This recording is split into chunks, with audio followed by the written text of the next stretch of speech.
For the January 6th committee, a crucial question. What exactly was our commander-in-chief doing during the hours of violence? Today, we address precisely that issue, and I now recognize the gentlewoman from Virginia.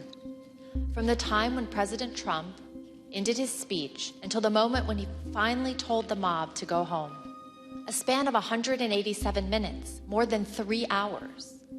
What you will learn is that So Elaine, Lori, and I decided to lead the 187-minute hearing because we were both veterans on the committee. Elaine and I had taken the oath twice as a member of Congress and as a military member. And I think it was important for us to just hopefully express that outrage of how there are people that are willing to die for this country, and this guy couldn't even follow through on his basic oath to defend the constitutional branch of government. Here's what will be clear by the end of this hearing. President Trump did not fail to act during the 187 minutes between leaving the ellipse and telling the mob to go home. He chose not to act. The 187 minutes began as Trump left the stage and demanded that his motorcade drive him to the Capitol. the president was still adamant to go to the Capitol, but his Secret Service detail was equally determined to not let him go. That led to a heated argument with the detail that delayed the departure of the motorcade to the White House.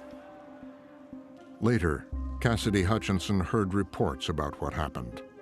So once the president had gotten into the vehicle with Bobby Engel, who is the head of Mr. Trump's security detail, he thought that they were going up to the Capitol, and when Bobby had relayed to him, "We're not, we don't have the assets to do it, it's not secure, we're going back to the West Wing," the president had a very angry response to that. The president said something to the effect of, "I'm the effing president, take me up to the Capitol now." To which Bobby responded, "Sir, we have to go back to the West Wing."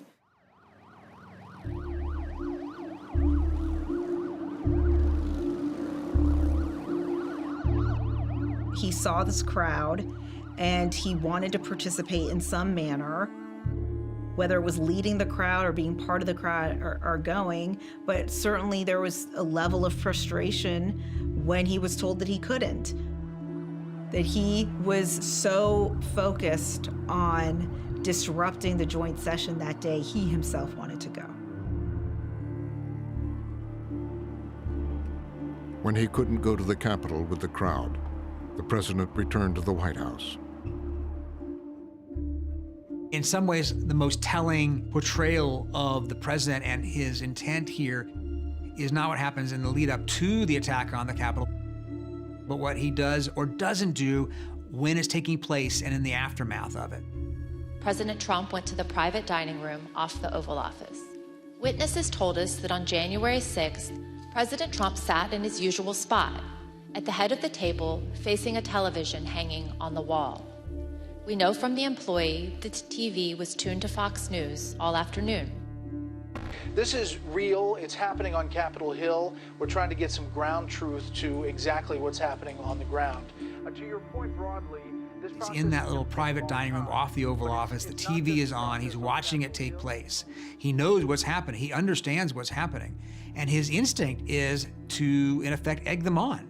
At 1:49, he tweeted out a link to the recording of his ellipse speech. This was the same speech in which he knowingly sent an armed mob to the Capitol. But President Trump made no comment about the lawlessness and the violence. They are locking down the Capitol complex. No one is allowed in or out. Now, just a few moments. The White House is just in shock. Many of them testified that they tried to get the president to take some sort of action to get the crowd to leave the Capitol. White House counsel Pat Cipollone was one of Trump's advisors urging action. I think I was pretty clear there needed to be an immediate and forceful response statement, public statement that people need to leave the Capitol now. Did you continue, Mr. Cipollone, to push for a stronger statement? Yes. Were you joined in that effort by Ivanka Trump? Yes. By Eric Hershey? Yes. By Mark Meadows? Yes. These aides and lawyers rushing into this private dining room, trying to get him to do something, trying to get him to speak out, trying to get him to stop the attack. and he won't do it. He was enjoying this. These were his people. He loved them. And they were accomplishing something that he wanted to have accomplished, which was to delay and derail the certification of this election. The committee saw it as evidence of what the president had been planning all along. It says volumes about the president's intent. It suggests that the president is reluctant to call this off, that he sees his people fighting as a potentially positive thing. His own daughter is encouraging him to more forcefully stop the violence. And the fact that he does not, 4 hours after being aware of the violence, tell people to go home, really, really powerful evidence of his intent. Now, look at what you've got now. You have protesters inside the Capitol building. The other big question is, where is the vice president? The Secret Service rushed Pence away from the crowd. If we lose any more time, we may lose the ability to leave. With the Capitol overrun, the president fired off a tweet about his vice president. Mike Pence didn't have the courage to do what should have been done to protect our country and our Constitution. Is that true? I'm hearing reports that Pence caved. I'm telling you, if Pence caved, we're gonna drag mother through the streets. As that tweet goes out at 2:24 p.m., his supporters see it, and there is an intense surge in the rioting. That tweet threw fuel on the fire. Mike Pence has betrayed the United States of America!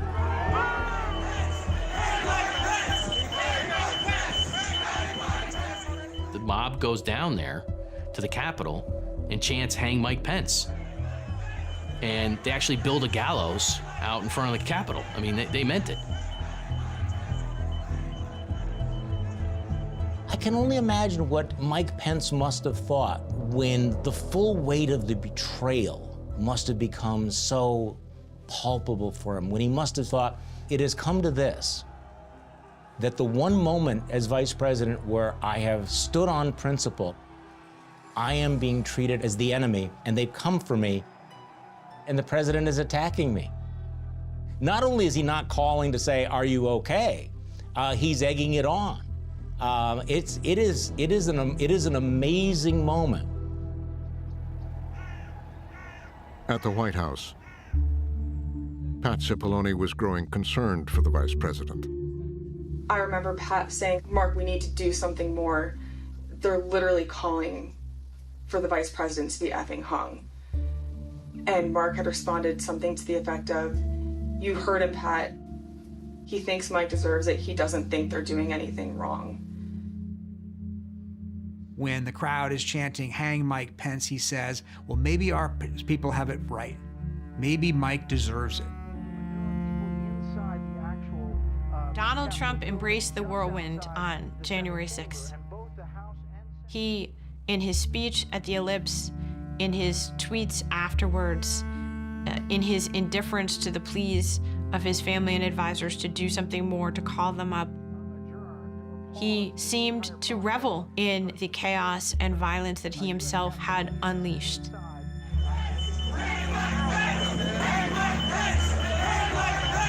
Copy. Clear, we're coming out now. All right, make a way.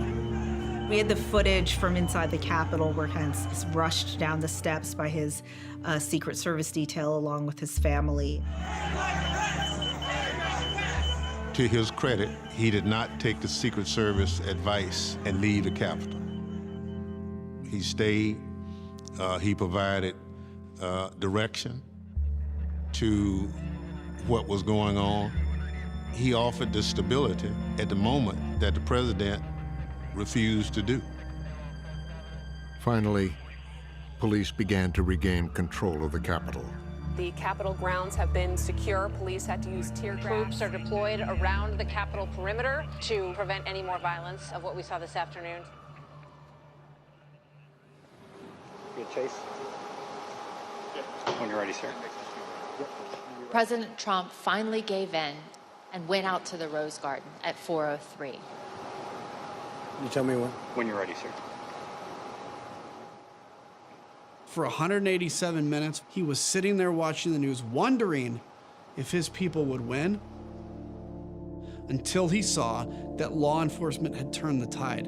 And only when law enforcement turned the tide did he then begrudgingly try to cover his backside and look like he was against the violence in the first place. Who's behind me? He's gone around. We're all clear now. I know your pain. I know you're hurt. We had a election, let me say. I know your pain. I know you're hurt. We had an election that was stolen from us. It was a landslide election, and everyone knows it, especially the other side. But you have to go home now. We have to have peace. We have to have. When he ultimately issues his video, this isn't a guy who is apologetic for any of this. This isn't somebody who says, oops, this has gone awry, this has gone too far. Quite the opposite. So go home. We love you. You're very special. I know how you feel. But go home and go home in peace. We love you. You are special. These are people that have assaulted the U.S. Capitol building, have attacked Capitol police officers, are trying to stop the proceedings of Congress. And Trump does tell them to go home, but then immediately adds, we love you, you are special.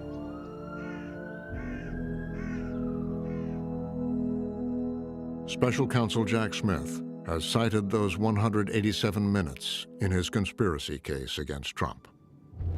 The defendant's knowing and corrupt intent is clear from his actions and purposeful inaction during the attack on the Capitol.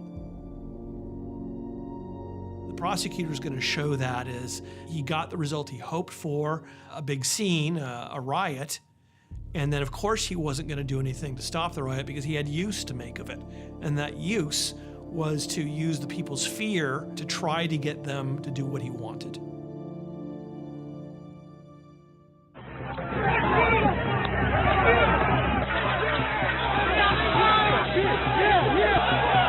Multiple capital injuries! Multiple capital injuries!